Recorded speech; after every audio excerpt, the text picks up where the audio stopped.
माँ जय माँ गुरुवर गुरुवर जय माँ गुरुवर गुरुवर। माता स्वरूपम देवी स्वरूपम प्रकृति स्वरूपम प्रणम्यम प्रणम्यम प्रणम्यम प्रणम्यम। बोल माता आदिशक्ति जगजननी जगदम्बा की। यहाँ इन क्षणों पर उपस्थित अपने समस्त चेतनांशों, शिष्यों, माँ के भक्तों, श्रद्धालुओं एवं इस पवित्र दिव्य धाम पर लगे हुए समस्त कार्यकर्ताओं को अपने हृदय में धारण करता हुआ माता आदि शक्ति जगजननी जगदम्बा का पूर्ण आशीर्वाद प्राप्त करता हुआ अपना पूर्ण आशीर्वाद आप समस्त लोगों को समर्पित करता हूँ। की जय। नवरात्रि के अति पावन पर्व पर इस पवित्र दिव्य धाम पर आए हुए समस्त शिष्यों को मैं पुनः बारंबार अपना पूर्ण आशीर्वाद समर्पित करता हूं। सौभाग्यशाली ये क्षण होते हैं वर्तमान भौतिकतावाद के झंझावातों के बीच जहां आप सभी सामाजिक जीवन जी रहे हैं। इन विषम परिस्थितियों में इस पवित्र दिव्य स्थल तक माता आदि शक्ति जगजननी जगदम्बा की कृपा से आप पहुंचने में सफल रहे, उपस्थित हुए, यहाँ के वातावरण का लाभ प्राप्त कर रहे हैं। जिस पवित्र स्थल पर हर पल माँ का गुणगान हो रहा है दुर्गा चालीसा पाठ के रूप में, माँ की दिव्य तरंगे हर पल जहाँ पूरे वातावरण में व्याप्त हैं, उस पवित्र स्थल पर हम आप सभी लोगों को जितने भी क्षण जो भी सौभाग्य प्राप्त हो रहे हैं, इन सौभाग्यों की तुलना किसी अन्य सौभाग्य से की ही नहीं जा सकती। आवश्यकता है उस सत्य के धरातल को हम सोच सके, समझ सके। उस परम सत्ता की इच्छा के बिना एक रोया भी इधर से उधर नहीं हिलता। सब कुछ मामय है। हमारे कर्म, संस्कारों, भाग्य, सौभाग्य के ऊपर जीवन के सभी चक्र चल रहे हैं। और जब हमें सौभाग्य प्राप्त हो जाए तो निश्चित रूप से मानना चाहिए कि माता आदि शक्ति जगजननी जगदम्बा की कहीं न कहीं कृपा हमें प्राप्त हो रही है। कहीं न कहीं माँ की कृपा हम पर अवश्य है कि हम कहीं न कहीं धर्म पथ की ओर बढ़ रहे हैं, हम पवित्र स्थल की ओर बढ़ रहे हैं, पवित्र स्थल पर आकर बैठने का हमें सौभाग्य प्राप्त हो रहा है, जहाँ का कण कण हर पल चैतन्य करने के लिए मेरी साधनात्मक क्रियाएं बराबर चलती रहती हैं। परम सत्ता का हर पल आशीर्वाद जहाँ व्याप्त है, जिसे विश्व की धर्मधुरी के रूप में मेरे द्वारा यहाँ पर यहाँ के वातावरण को चैतन्य किया जा रहा है, उस पवित्र स्थल पर मैं जहाँ अपने आप को स्वयं को भी सबसे सौभाग्यशाली मानता हूँ। इस भूतल पर आकर के मुझे हर पल इस पवित्र स्थल पर बैठकर इस स्थल पर जितने क्षण मैं गुजारता हूँ उतने क्षण मुझे हर पल आनंद की अनुभूति होती रहती है कि मेरे भौतिकतावाद के जगत में रहने के जितने क्षण इस पवित्र दिव्य धाम पर मिल रहे हैं वही मेरे लिए सबसे सौभाग्य के क्षण हैं, वही मेरे लिए सबसे महत्वपूर्ण क्षण हैं। क्योंकि इसी भूतल पर परम सत्ता माता आदि शक्ति जगदम्बा को अपने मूल स्वरूप के रूप में इस स्थान को ग्रहण करना है।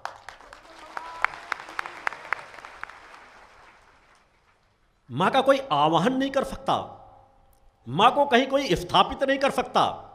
यह क्रियाएं तो मां की कृपा से ही पूर्ण होती है। मां स्वतः जो चाहती हैं हम आप सिर्फ वही कर सकते हैं। और यह पूरी क्रम, यह पूरी क्रियाएं, यह पूरा जो एक अभियान चल रहा है, माता आदि शक्ति जगजननी जगदम्बा की कृपा से एक एक कदम आगे बढ़ रहा है। माँ जैसा चाह रही हैं हम आप वैसा चल रहे हैं। माँ हम आपसे जो करा रही हैं हम वह सब कर रहे हैं। केवल आवश्यकता है कि माँ की आवाज़ को हम पहचान सके, माँ की पुकार को हम समझ सके, माँ को हम जान सके कि माँ हमसे चाहती क्या हैं। माँ हमसे क्या कराना चाहती हैं, माँ हमें किस प्रकार का जीवन देना चाहती हैं। और इन सबको जानने के लिए हमें अपने अंतःकरण में झांकना होगा, अंतःकरण को समझना होगा। अनेकों भक्त शिष्य गीतों में गाते हैं, गुरु माँ से मिला दो, गुरुदेव जी हमें माँ से मिलाने आए हैं। आप माँ से दूर कब हो? आप और माँ में कोई भेद नहीं है। उसी परमपिता माता आदि शक्ति जगजननी जगदम्बा का एक अंश ही तो हम आप सभी हैं। जिस एक क्षण भी अगर माँ की कृपा हमसे दूर हो जाएगी, उसी क्षण हमारा अस्तित्व समाप्त हो जाएगा। हम जब तक अपनी आत्मा का जीवन जी रहे हैं, तब तक माता आदि शक्ति जगदम्बा की कृपा बराबर बनी है। मैं केवल इस स्थूल शरीर की बात नहीं कर रहा। हर पल परमपिता हमारे नजदीक है, हर पल परमपिता हमारा मार्गदर्शन कर रही है। केवल हम परमपिता की आवाज जहां नहीं सुन पाते, वहीं हमसे गलतियां होती हैं। और यह हर मनुष्य जानता है कि अगर कोई गलतियां हो रही तो हमें सुधारना है। और अगर यह सब लोगों के अंदर एक विचार है, तो हर पल एक सोच को पैदा करो कि हम किस तरह से मन को एकाग्र करें, उन विचारों को सुन सकें, उन विचारों को समझ सकें। आपकी अंतःकरण की आवाज ही गुरु की आवाज होती है, आपकी अंतःकरण की आवाज ही माँ की आवाज होती है। केवल अपने अंतःकरण की सत्य की ध्वनियों को, सत्य की आवाज को सुनने का प्रयास करें। अभ्यास करने से सब कुछ संभव होता है। आम मनुष्य भी आपस में हमेशा चर्चा करते रहते हैं कि जब कोई गलती हो जाती है, कोई गलत कदम उठ जाता है, मेरी अंतरात्मा ऐसा करने के लिए मना कर रही थी, मन के अंदर ऐसा लग रहा था कि यह कार्य गलत है। ये सोच सबके अंदर पैदा होती है, मगर अंतःकरण की आवाज़ों को आप लोग दबा देते हो। उन अंतःकरण की आवाज़ों को अगर और खुलने दो और व्यापक होने दो, अपने अंदर एक तड़प पैदा कर लो कि मुझे अंतःकरण की आवाज़ों को और गहराई से सुनना है, अंतःकरण की आवाज़ को और गहराई से सुनना है। यही मेरा गुरु से एकाकार है, यही मेरा माँ से एकाकार है। अगर वह तड़प आपकी अंतःकरण की ओर व्याप्त हो जाए, जिस तरह बाह्य पे आपकी है, उस बाह्य व्यवस्था को अंतःकरण में समाहित करने का प्रयास केवल करना है। आपको हर पल एहसास होगा कि हम हर पल माँ के दिव्य तरंगों के बीच है। हमारी छोटी छोटी गतिविधियों पर भी माँ हमें संकेत देती है। आपके अंतःकरण से आपकी जितनी शरीर की कोशिकाएं हैं, मस्तिष्क की कोशिकाएं हैं, शरीर के सातों चक्र हैं, ये आपको हर पल कुछ ना कुछ एहसास कराते हैं, कुछ ना कुछ विचार आपको देते हैं। यदि आप उन विचारों को सुन सकें, समझ सकें, जान सकें, तो आपको एक अलग आनंद की अनुभूति होगी। आपको लगेगा कि हमारे शरीर के अंदर कितनी दिव्यता भरी हुई है, कितनी चैतन्यता भरी हुई है। हम केवल हाड़ मांस के पुतले नहीं हैं, हम केवल खाने पीने और ऐसो आराम करने के लिए नहीं आए हैं, हम केवल पढ़ाई लिखाई, थोड़ा बहुत व्यवसाय, नौकरी करने के लिए नहीं आए हैं। हमारी क्षमताएं अपार हैं, बहुत व्यापक हैं। हम किन्हीं सीमाओं में बंधे हुए नहीं हैं। हम अनंत लोगों की यात्रा को तय कर सकते हैं, अनंत शक्तियों को प्राप्त कर सकते हैं। हम एक अजर अमर अविनाशी आत्मा है। केवल एक सोच, आप अपने विचारों को संकुचित करते चले जा रहे हो, और वो संकुचन आपको इस मोड़ पर ला करके खड़ा कर दिया है कि आप सत्य की आवाज को ना सुन पाते हो, ना समझ पाते हो, और ना सुनो पाओगे, ना समझ पाओगे, तो उसमें अमल कर पाना बड़ा कठिन हो जाता है। केवल दो बातों पे अपने जीवन को बांध दो, अच्छा सोचो और अच्छा करो। यदि अच्छा सोचना प्रारंभ कर दोगे और अच्छा करना प्रारंभ कर दोगे, तो यह अच्छा सोचना, अच्छा करना आपको अंतःकरण की तरंगों से जोड़ता चला जाएगा। क्योंकि मेरे द्वारा जो धर्म की परिभाषा दी गई है कि मनुष्य के द्वारा किया जाने वाला हर वह कर्म धर्म है जो आपकी आत्मा को परम सत्ता से जोड़ता हो, और हर वह कर्म अधर्म है जो आपकी आत्मा और परम सत्ता की दूरियों को बढ़ाता हो। इतने कम सहज बातों में आपके सामने वह विचारधारा रख दी गई। अब यह आपके ऊपर निर्णय करना है कि आत्मा और परम सत्ता की आप नजदीकता चाहते हैं कि उन दूरियों को आप बढ़ाना चाहते हैं। अगर नजदीकता चाहते हैं तो सत्कर्म आपको करना ही पड़ेगा, अंतःकरण की ओर आपको प्रवेश करना ही पड़ेगा, अपनी आत्मिक शक्तियों को जानना ही होगा। आप मां को जानना चाहते हैं, मां आपके अंतःकरण में मौजूद हैं, माँ ने जो आपको दिव्यता दे रखी है, माँ ने जो आपको शक्तियां दे रखी है, पहले उन्हें जानने का प्रयास कर लो। प्रथम तो हमारे ऊपर माँ की केवल कृपा बनी रहे और हम अपने आप को जान सके। इस भूतल में मानवता की, समाज की सबसे बड़ी अज्ञानता है कि वह अपने मैं को जानने का प्रयास नहीं करता। भौतिकतावाद में भग रहा है, आपाधापी की दौड़ में आंख मूंद कर दौड़ता चला जा रहा है। सोच ही नहीं रहा कि मैं जिस तरफ दौड़ता चला जा रहा हूं, एक न एक दिन खाई में जाकर के गिरूंगा, खारे समुद्र में जाकर के गिरूंगा। मेरा एक न एक दिन पतन अवश्य होगा। और मैं यदि अपने आप को स्थिर करने में सफल हो जाऊं, अपने अंतःकरण में झांकने में सफल हो जाऊं, अपनी आंतरिक चेतना की तरंगों से जोड़ने में अपने आप को सफल कर लूं, तो मेरा पतन कोई भी नहीं कर सकता। कोई काल चक्र प्रवाह है आपको पतन के मार्ग में भेज नहीं सकता। आप सदा उन्नति की ओर बढ़ेंगे, आपकी आध्यात्मिक शक्तियां बढ़ती चली जाएंगी। मैंने आपको इसलिए बार बार कहा है कि सबसे पहले अपने अंदर एक दृढ़ता को बैठा लो कि आप एक अजर अमर अविनाशी आत्मा हो। आप इस तरह के अनेकों जन्म जी चुके हो और अनेकों जन्मों की आगे की यात्रा तय करोगे। निर्णय आपको करना है कि आप दुख तकलीफों से भरा हुआ जीवन चाहते हैं कि सुख शांति समृद्ध से परिपूर्ण ऐसा जीवन चाहते हैं कि जहां आप कह सकें कि मुझे किसी भी स्थान पर भेज दिया जाए, किसी गरीब से गरीब परिवार में भेज दिया जाए, रेगिस्तान में भेज दिया जाए, जहां कोई भी व्यवस्थाएं ना हो, मेरे अंदर अगर मेरी आत्मशक्ति है, परम सत्ता ने जो मेरे अंतःकरण में भर रखा है, यदि मैं उनको जानता हूं तो मैं किसी भी रेगिस्तान पे भी हरियाली ला सकता हूं। बोलो तो भगवान की जय। गरीब से गरीब परिवार में जन्म लेकर के भी उस ऐश्वर्य के सुख का उपभोग कर सकता हूं जो लोगों की कल्पनाओं के बाहर है। मनुष्य के अंदर आनंद की प्राप्ति कब होती है? आनंद की प्राप्ति तभी होती है जब उसको एहसास हो जाता है कि मेरे पास अलौकिक दिव्यताएं हैं। जिन चीजों के पीछे मैं भग रहा था, जिन्हें मैं सब कुछ मान रहा था, महल बंगले बैंक बैलेंस ये सब कुछ, ये सब चीजें तुच्छ हैं। यदि मैं अपनी ऊर्जा को इस दिशा में लगा दूं तो धन का अंबार खड़ा कर सकता हूं, मगर जो मेरा सत्य है उसकी तुलना में सब कुछ एक तुच्छ है, नगण्य है। मेरी असली शक्ति मेरी आध्यात्मिक शक्ति है। मेरी असली शक्ति मेरी आत्मिक शक्ति है जो मुझसे कभी भी छीण नहीं होती। भौतिक जगत में आप जीवन जी रहे हैं, आप अरबों की संपत्ति के मालिक क्यों ना हो, एक क्षण के अंदर आपके शरीर के साथ कुछ घटित हुआ, आपको शरीर को त्यागना पड़ा, आपका सब कुछ का सब कुछ यही छीण होकर के रह जाएगा। आप सिर्फ खाली आत्मा के अंदर जो आपने आवरण डाल रखे हैं कि आपने अपनी ऊर्जा को सब यही नष्ट कर दिया। नवीन जीवन पर जाने के बाद आपका यह भौतिकतावाद का कुछ भी आपके काम नहीं आएगा। और भौतिकतावाद को सजाने संवारने और उसे सजोने में आपने अपनी आध्यात्मिक शक्ति जो नष्ट कर दी, नवीन जीवन में वो शक्ति आपकी कमजोर होंगी और आप उतना भी अर्जित नहीं कर सकोगे। और अगर आपने आत्मिक शक्तियों को जगाया है, आत्मिक शक्तियों को बढ़ाया है, तो आपको हर पल प्रसन्नता होगी।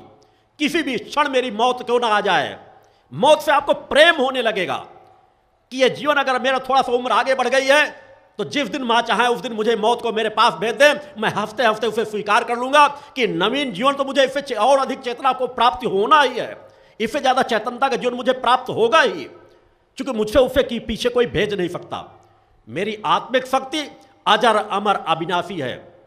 जितनी आत्मिक शक्तियों को मैं अर्जित कर लेता हूं, वह मेरी आत्मिक शक्तियां वर्तमान में मेरे साथ हैं और आगे आने वाले नवीन जीवन में भी मेरे साथ ज्यों के त्यों एक पूंजी के रूप में मुझे प्राप्त होती है। आपका बैंक बैलेंस ही रखा रह सकता है, मगर आपकी आत्मिक शक्ति एक बैंक बैलेंस के रूप में आपके साथ जाती है और जन्म लेते ही बचपन से वह ऊर्जा अपने तरीके से कार्य करना प्रारंभ कर देती है। केवल एक सोच। अनेकों लोग कहते हैं यह शरीर नाशवान है, इससे मोह त्याग दो। मैं कभी नहीं कहता शरीर नाशवान है, कहता हूं शरीर को समझो, शरीर का उपयोग करो। यह नाशवान अवश्य है मगर अमूल्य है, इसकी कीमत का आंकलन ही नहीं किया जा सकता। न स्थूल शरीर की कीमत का आंकलन आज तक कोई कर सका है, न स्थूल शरीर आंकलन कर सकेगा। क्यों? ये कि यह माता आदि शक्ति जगजननी जगदम्बा की देन है और मां की कोई भी कृपा उस पर जब अंदर प्रवेश करने लगो तो उसकी सीमाएं अनंत होती चली जाती हैं। हमारा यही नाशवान शरीर यदि हम इसका उपयोग करने लगे तो केवल हमारा ये हाड़ मांस का शरीर नहीं है, हमारी आत्मशक्तियाँ इसी शरीर के माध्यम से कार्य करती हैं। शरीर की एक एक कोशियों का में कितनी दिव्यता भरी हुई है, एक एक चक्र हमारा एक एक लोक के समान है। हमारा सहस्त्रार हमारा अनंत लोकों से हमारा एकाकार करा देता है। हम समझने का तो प्रयास करें। दीनहीन जीवन जो हम जी रहे हैं, हम जहां खड़े हैं वहां से प्रारंभ करना शुरू कर दें। निश्चित हम स्वतंत्र सत्ता नहीं हैं, हम हर पल एक दूसरे के अधीन हैं। पंच तत्वों से हमारे शरीर का निर्माण हुआ है, हम स्वतंत्र सत्ता हो ही नहीं सकते। और अगर हम इस बात को समझ लें कि हम स्वतंत्र सत्ता नहीं हैं, तो हम किन किन सत्ताओं से जुड़े हुए हैं और उन सत्ताओं से संबंध सही बिठा ले, तो हमारा यही शरीर अमूल्य नजर आने लगेगा। यही शरीर हमारा करोड़ों अरबों की संपत्ति का मालिक नजर आने लगेगा। एक एक कोष का इसलिए मैंने कहा है, इस शरीर की आप रक्षा करने लगेंगे। अनेकों सोच लेते हैं कि ये नाशवान शरीर, इसको नष्ट करो, इसको क्या खाना देना, क्या पिलाना, बस आराम से भूखों बैठ जाओ, बस हमारी आत्मा ही सब कुछ है। मैंने कहा इस शरीर को स्वस्थ रखो, इसको रोज भोजन कराओ, इसको रोज स्नान कराओ, इसकी रोज देख रेख करो, मगर इसलिए नहीं कि सुंदर दिखने लगे, इसलिए नहीं कि स्वस्थ हो जाए तो मैं अच्छा दिखूंगा, इसलिए कि इसका मुझे उपयोग करना है। यह शरीर हमारा सबसे बड़ा शत्रु है और यही शरीर हमारा सबसे बड़ा मित्र है। इसे यदि हम अपना मित्र बना लें कि इसके विकारों में हम नहीं भटके, इसके ऐशो आराम में हम नहीं भटके, इसका हमें उपयोग करना है, तो आपको लगेगा कि माँ ने हमें जो एक शरीर दिया है इसका हम कितना भरपूर उपयोग कर डालें। माँ ने हमें कोई, जिस तरह आपको अगर कोई मेरे द्वारा कुछ दे दिया जाए, आपको हर चीज सोचेगा कि गुरु जी ने अगर कुछ दिया इसका हमको उपयोग करना चाहिए, दुरुपयोग ना करें। आप सजा करके संवार के उस चीज को रखोगे, उपयोग करना चाहोगे। माता पिता आपको कुछ दे देते हैं तो आप चाहते हो कि बच्चे का, माता पिता कुछ व्यवसाय करा देते हैं, बच्चा सोचता है इसका दुरुपयोग ना होने पाए, जो अच्छा बच्चा होगा हमेशा सोचेगा इसको व्यवसाय में और अच्छा बढ़ाऊं। उसी तरह एक बार तो सोचो कि माता आदि शक्ति जगदम्बा ने हमको यह शरीर दिया है, तन दिया है, इस तन का हम किस प्रकार से उपयोग करें, इसका उपभोग ना होने पाए। और जिस दिन आपकी उपयोग की प्रवृत्ति हो जाएगी उस दिन आपका मन भी एकाग्र होने लगेगा, आपका ध्यान भी लगने लगेगा, आप सत्य की आवाज को सुनने लगोगे। मगर सोच, मैंने कहा हर पल सोच बहुत जीवन में महत्व डालती है। जैसे हमारी विचार होंगे वैसे हमारा पूरा जीवन रूपांतरित होता चला जाता है। तो अपनी सोच को बदलने का प्रयास करो, केवल बाहर मत भगते रहो।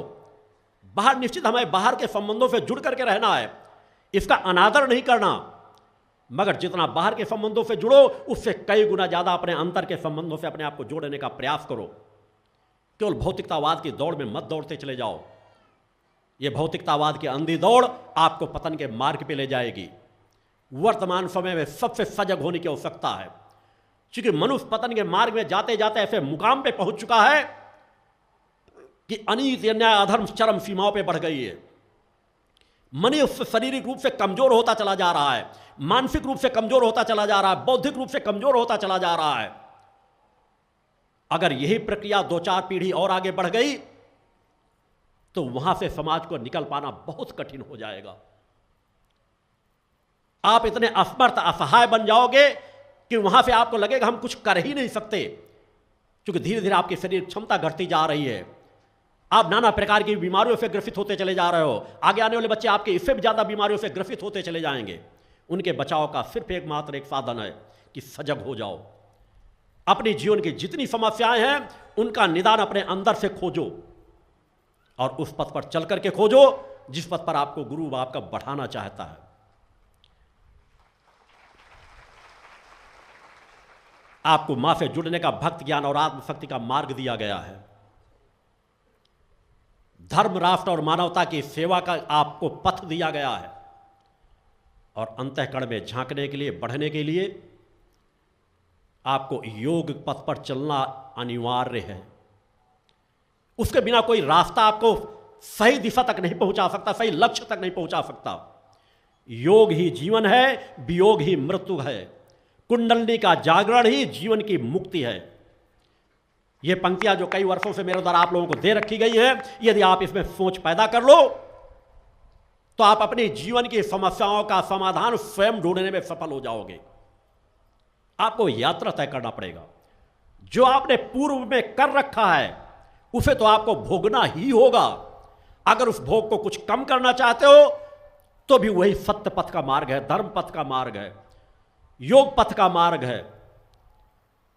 उस मार्ग पर आप चलोगे तो आपकी समस्याओं का भी समाधान होता चला जाएगा। और उसके लिए योग पथ पर बढ़ना, जिसे हर पल योग को सिर्फ शक्ति योग नाम से संबोधित किया जा सकता है। क्योंकि जहां आप जोड़ने का क्रम करते हैं तो हर पल आप केवल शक्ति से अपने आप को जोड़ना चाहते हैं। एक भी आसन करना चाहते हैं उससे आप ऊर्जा चाहते हैं। हर पल शक्ति। हमारे अंदर के सातों चक्रों को मां के रूप में संबोधित किया गया है। कुंडलनी शक्ति को मां के रूप में संबोधित किया गया है। सातों चक्रों को हर व्यक्ति चाहता है। आप लोगों की दो हमेशा जो एक प्रमुख गलती होती है कि या तो आप जान करके एकदम आकाश में पैर रखना चाहते हो, उस बीच की यात्रा को तय नहीं करना चाहते। जिस तरह अगर आपको कोई कह दे कि नहीं पढ़ लिख करके आप साइंटिस्ट बन सकते हो, वैज्ञानिक बन सकते हो, किसी क्षेत्र में अनुसंधान कर सकते हो, आप बड़े बड़े विज्ञान की चीजों का निर्माण कर सकते हो, भौतिक जगत में भी रास्ते हैं। तो अगर बच्चा कक्षा 1 में 2 में 5 में पढ़ने वाला तुरंत चाहे कि मैं प्रोफेसर बन जाऊं, लेक्चरर बन जाऊं, साइंटिस्ट बन जाऊं, डॉक्टर बन जाऊं, तो ये संभव नहीं है। वो चाहे तो डॉक्टर बनकर के इलाज नहीं कर सकता, वो चाहे तो एक साइंटिस्ट बनकर के कार्य नहीं कर सकता, विज्ञान में किसी क्षेत्र में बढ़ नहीं सकता। बढ़ने के लिए बढ़ सकता है अगर वह सत्य को मान करके सत्य पथ पर बढ़ना शुरू कर दे कि दूसरे ने किस तरह से यात्रा तय की है, दूसरा व्यक्ति किस तरह दिन रात पढ़ करके किस तरह आगे बढ़ करके आज कोई डॉक्टर बन रहा है, कोई वैज्ञानिक बन रहा है, कोई किसी दूसरे क्षेत्र में बढ़ रहा है, कोई व्यवसाय के क्षेत्र में सफल हो रहा है, क्योंकि उसने उस कर्म को, उस यात्रा को तय किया है। और आपकी समाज की सबसे बड़ी विडंबना, अधिकांश लोग चाहते हैं 1 मिनट के अंदर मेरी कुंडली शक्ति जागृत हो जाए, 1 मिनट के अंदर मैं दिव्य और महान बन जाऊं। हमेशा ध्यान रखो, कठिन मार्ग, लंबा मार्ग अवश्य हो सकता है सतपथ पर बढ़ने का, मगर आसान मार्ग से तय की गई यात्रा आपको वह सफलता नहीं प्रदान कर सकती जो आप कठिन और लंबी मार्ग से यात्रा को तय कर सकते हो। या देवी सर्वभूतेषु शक्ति रूपेण संस्थिता, नमस्तस्यै नमस्तस्यै नमस्तस्यै नमो नमः। पंच ज्योति शक्ति तीर्थ सिद्धाश्रम, मां की कृपा और गुरुदेव की अमृतवाणी का पावन संगम। एक ऐसी पवित्र भूमि जहां मां भगवती की ज्योति हर दिल को रोशन करती है, जहां परमहंस योगीराज श्री शक्तिपुत्र जी महाराज के चरणों में बैठकर हर मन की पुकार सुनी जाती है।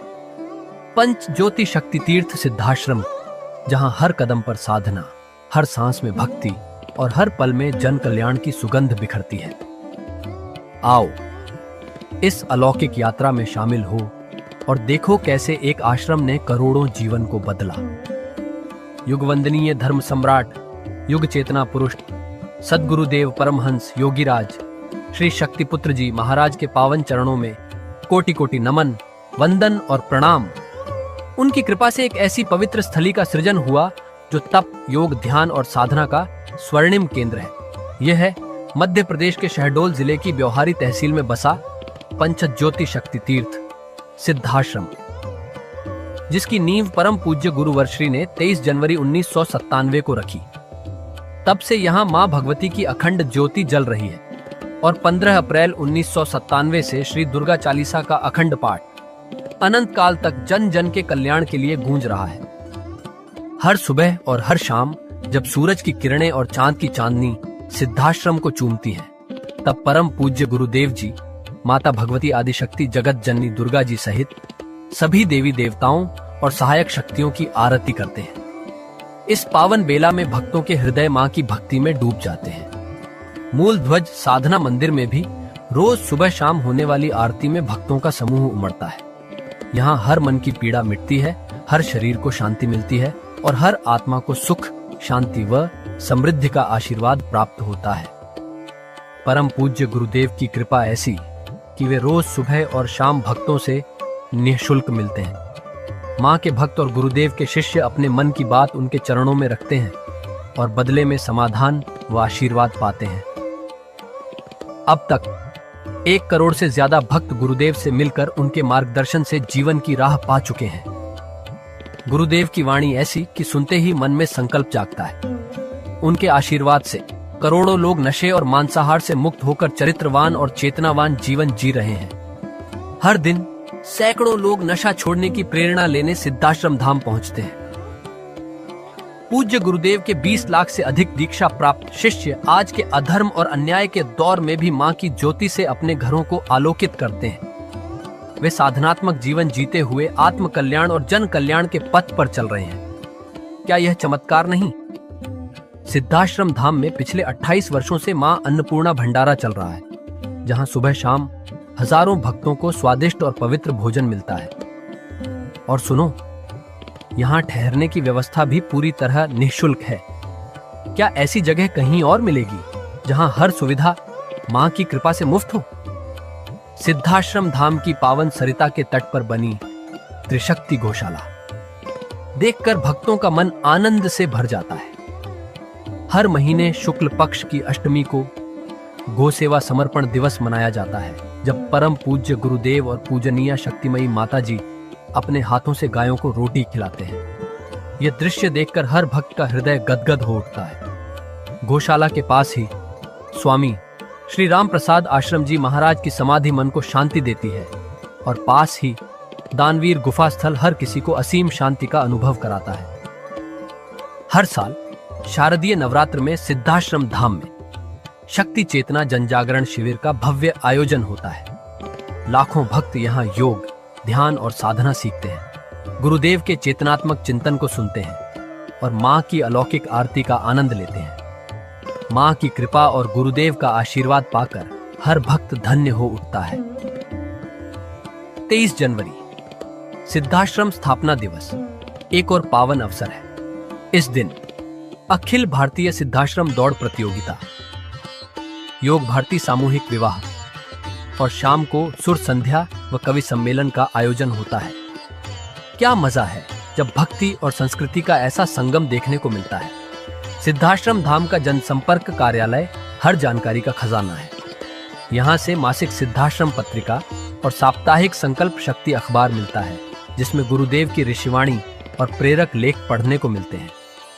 और हाँ, यहाँ माँ के प्रसाद के रूप में शक्ति जल भी निःशुल्क मिलता है। इस शक्ति जल ने करोड़ों लोगों को नशे और बीमारियों से मुक्त कर चेतनात्मक ऊर्जा दी है। क्या यह माँ की कृपा नहीं?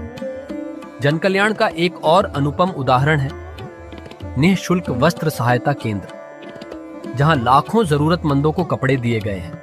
यह सिलसिला आज भी अनवरत चल रहा है। सिद्धाश्रम धाम में पौधारोपण का भी बड़ा काम होता है। परम पूज्य गुरुदेव जी महाराज एवं पूजनीय शक्तिमयी माता जी स्वयं समय समय पर पौधारोपण करके पर्यावरण को बढ़ावा देते हैं। सिद्धाश्रम धाम में अनेक प्रकार के फल, फूल और औषधियों के हजारों पेड़ों की हरियाली देखकर मन प्रसन्न हो जाता है। सिद्धाश्रम धाम में विभिन्न प्रकार की हरी सब्जियां उगाई जाती हैं, जो निःशुल्क चल रहे मां अन्नपूर्णा भंडारे में प्रयोग की जाती है। परम पूज्य गुरुदेव जी ने मानवता, धर्म रक्षा और राष्ट्र रक्षा के लिए 3 धाराएं बनाई हैं। भगवती मानव कल्याण संगठन, पंचज्योति शक्ति तीर्थ सिद्धाश्रम और भारतीय शक्ति चेतना पार्टी 15 मार्च 1995 को बने। भगवती मानव कल्याण संगठन के 1 लाख से ज्यादा कार्यकर्ता नशा मुक्त, चरित्रवान और परोपकारी समाज बनाने में जुटे हैं। संगठन का नशा विरोधी आंदोलन इतना प्रभावी है कि पिछले कुछ सालों में 2000 से ज्यादा अवैध शराब माफियाओं पर कार्रवाई हुई। संगठन के समर्पित और कर्मठ कार्यकर्ता दिन रात इस मिशन में लगे हैं। Siddhashram Ayurveda and food products के जरिए शुद्ध दवाएं और खाद्य पदार्थ बनाए जाते हैं। इन्हें लेने या व्यापार के लिए एजेंसी पाने के इच्छुक लोग संपर्क कर सकते हैं। आओ सिद्धाश्रम की इस पावन यात्रा का हिस्सा बनो। यहाँ माँ का अखंड गुणगान सुनो, साधना में डूबो और परम पूज्य गुरुदेव के दर्शन कर जीवन को धन्य करो। भगवती मानव कल्याण संगठन तुम्हें मानवता, धर्म और राष्ट्र की सेवा में शामिल होने का सादर न्योता देता है। जय माता की, जय गुरुवर की।